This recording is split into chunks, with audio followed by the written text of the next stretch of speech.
باع الحسن بن صالح جارية له إلى قوم فاشتروها منه. وكان الحسن بن صالح رجلا رمضاني العام، صياما وقياما وقرآنا، كان بيته بيت تقى وصلاح. فلما ذهبت إلى قوم آخرين كانت إذا صلت العشاء قامت تصلي من الليل ما شاء الله لها أن تصلي، ثم تأخذ قسطا من النوم، ثم تقوم قبل الفجر بمدة تصلي حتى الفجر. فإذا قامت بعد النوم أيقظت أهل الدار وقالت لهم: الصلاة الصلاة يرحمكم الله. فيقولون لها: إنا لا نستيقظ إلا على الفجر، إنا لا نستيقظ إلا على الفجر. فتتركهم وتصلي. فإذا كانت أيام الصيام أي صيام النوافل أيقظتهم ليتسحروا، فقالوا لها: إنا لا نصوم إلا الشهر أي رمضان.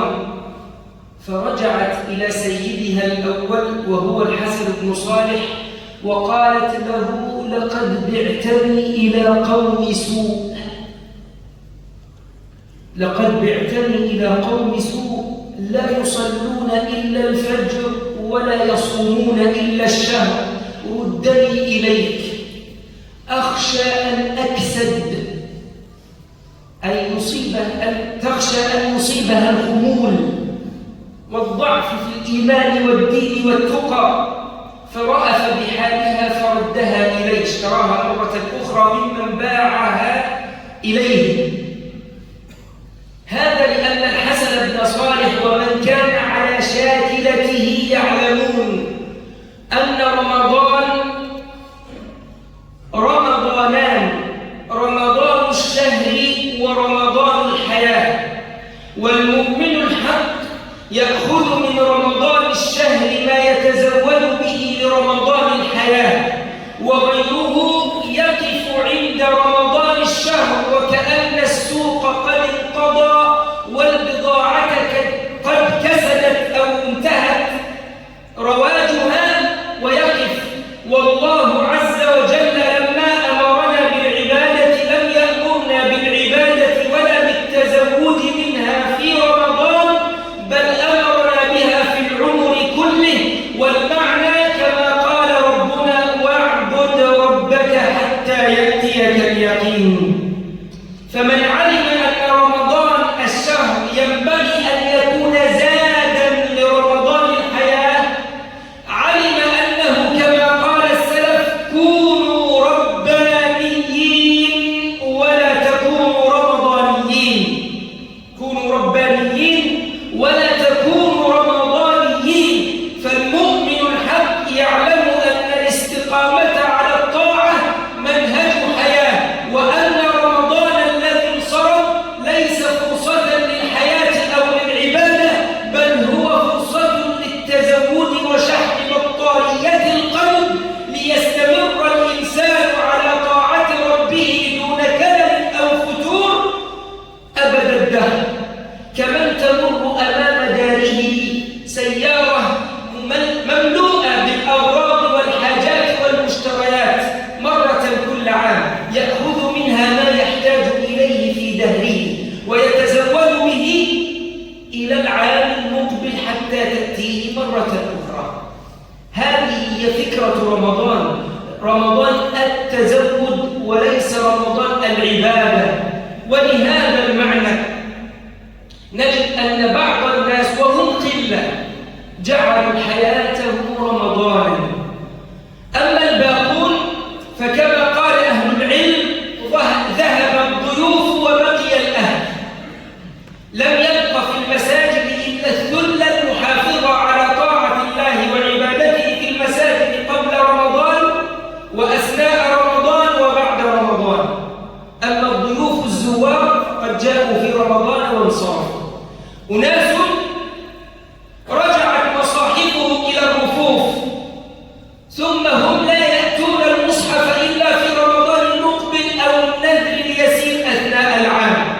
آخرون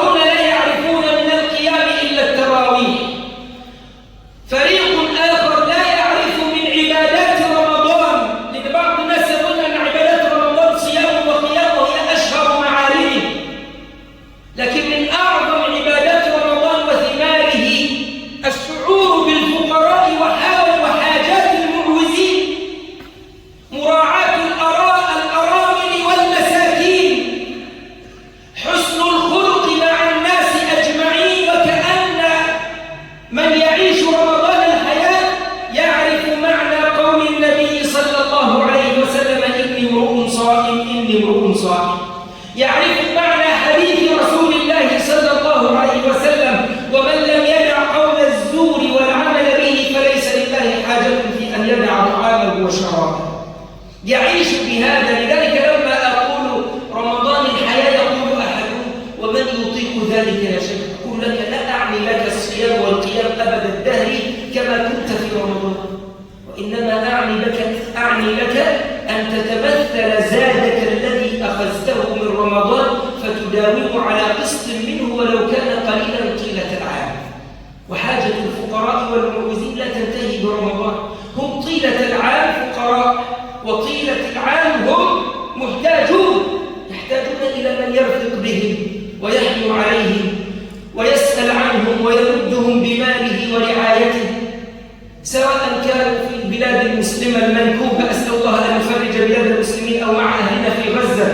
في آخر إحصائية تقريبا يوميا لا أقل من 40 طفلا فقط يقتل عمدا من القصف الصهيوني على إخواننا في غزة. هذا الحد الأدنى، ناهيك عن النساء والرجال وهم أقل من هذا العدد. وكأنه هناك تعمد ممنهج لإبادة جماعية مقصودة، والحملة بعد الهدنة أشرس بكثير من قبله. فأين نحن من إخواننا؟ وإذا كنا قد تفاعلنا معهم في رمضان فأين بعد رمضان؟ هل رجعت الأمور إلى مجاريها؟ ولتعلموا عباد الله أن الحرب إذا وصلت إلى أمر العقيدة، وهو ما ينبغي للناس أن يفهمونه جيدا،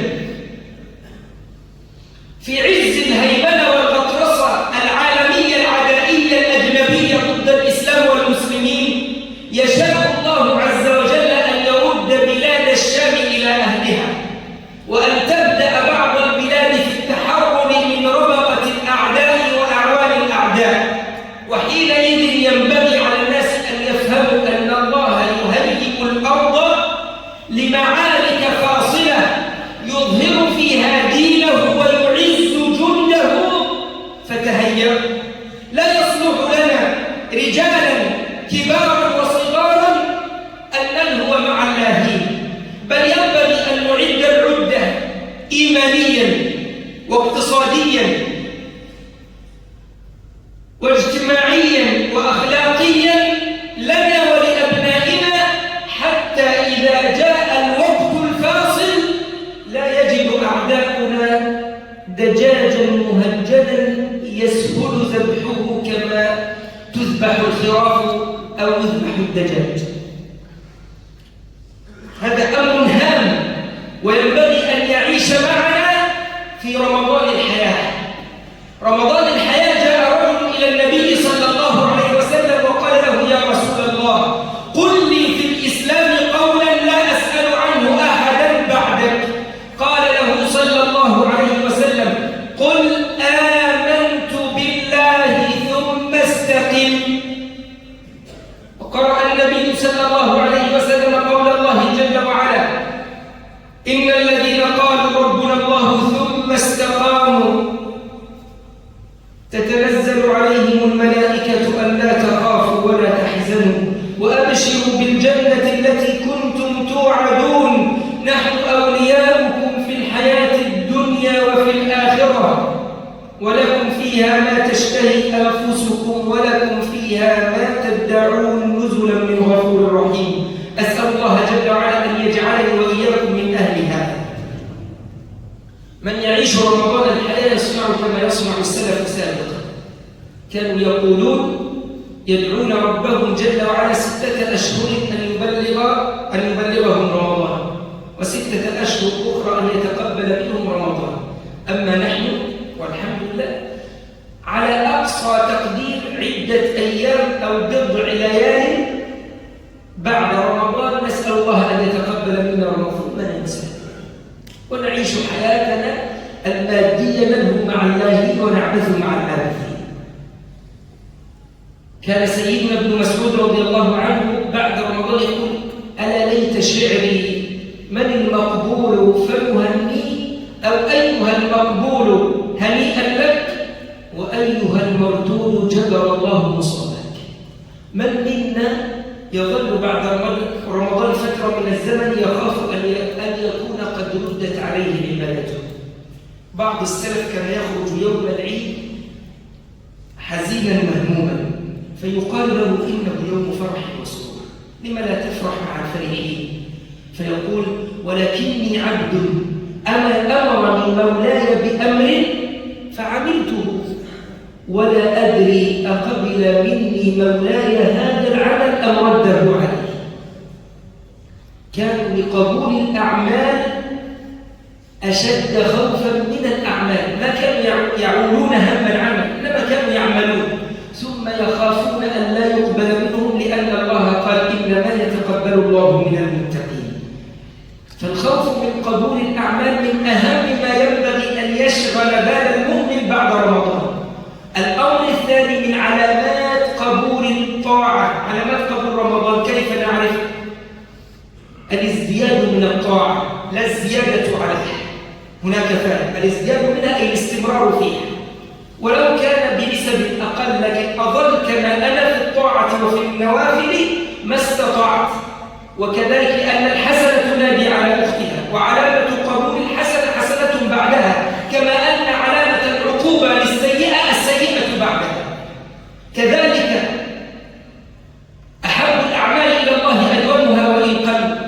كذلك من أهم ما ينبغي أن يراعى الثبات على العبادة والاستقامة عليها، وهو ما أتكلم عنه، لكن ينبغي أن أقف عند نقطة، وهي أن تعلم أن هذا الثبات ليس منك، إنما ينبغي أن تسأله الله جل جلاله، ليس بجهد أحد ولا بقوته أو شطارته أن يكون ثابتا. يقول ربنا جل جلاله لنبيه محمد صلى الله عليه وسلم: ولولا أن ثبتناك لقد كنت تركن إليهم شيئا قليلا. ويقول: يثبت الله الذين آمنوا بالقول الثابت في الحياة الدنيا.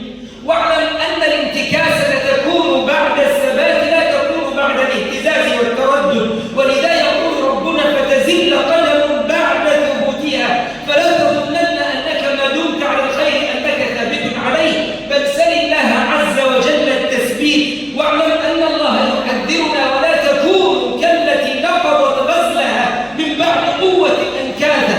ظللت تبذل طيلة شهر عملا وطاعة وعبادة وقربة وصدقة وأخلاقا، فإذا تركت ذلك ونكست على عقبيك فكأنك حللت غزلك ونقضته مرة أخرى. ولا تكونوا كالتي نقضت غزلها من بعد قوة أنكاثا، تتخذون أيمانكم دخلا بينكم فتزل قدم بعد ثبوتها، وتذوقوا السوء بما صددتم عن سبيل الله ولكم عذاب عظيم. في صحيح الترغيب والترهيب أن النبي صلى الله عليه وسلم قال: المسجد بيت كل تقي. وقد تكفل الله عز وجل لمن كان المسجد بيته بالجواز على الصراط إلى رضوان الله وإلى الجنة. أسأل الله أن يجعلنا وإياكم من هؤلاء. فأين عمار المساجد؟ وفي الحديث الآخر يقول ربنا جل جلاله يوم القيامة: أين جيراني؟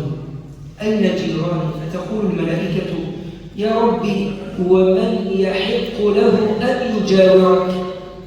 فيقول: أين عمار المساجد؟ عمار المساجد الذين لا يتركون بيوت الله عز وجل بعد رمضان، ولا مصاحفهم ولا أعمالهم ولا أخلاقهم.